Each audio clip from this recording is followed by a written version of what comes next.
Okay, so I've just completed my first test after my first e-learning lesson.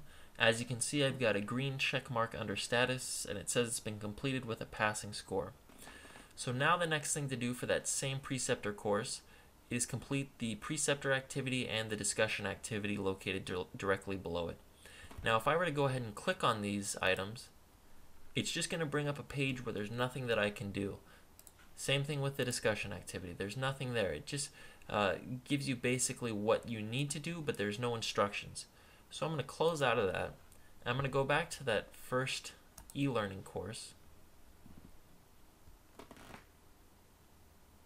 And when that loads up, what you want to do is you want to go to the resources button at the bottom.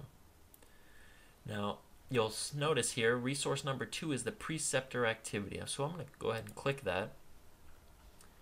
And this is how you're going to earn your hours for the Preceptor activity and the discussion activity. First thing it's always going to list is the Preceptor activity.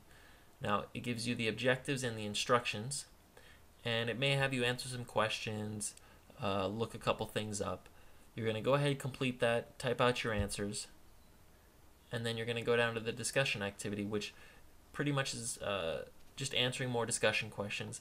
Now I think the easiest way to actually complete this is by emailing the head instructor saying you've completed the Preceptor activity. You're going to go ahead and copy and paste all your work into the email, and then I'd go ahead and answer the discussion questions as well.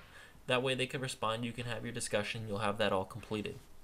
So once that's completed, you've emailed out all your answers. I'm going to go ahead and close this, and go back to my personal page. Now once they've received all your discussion and Preceptor activities, they can go ahead and grade you, and that'll be reflective here. It'll show green check marks, and then you can move on to your next e-learning lesson and test, and then from there you go on back to the Preceptor activity and the discussion activity.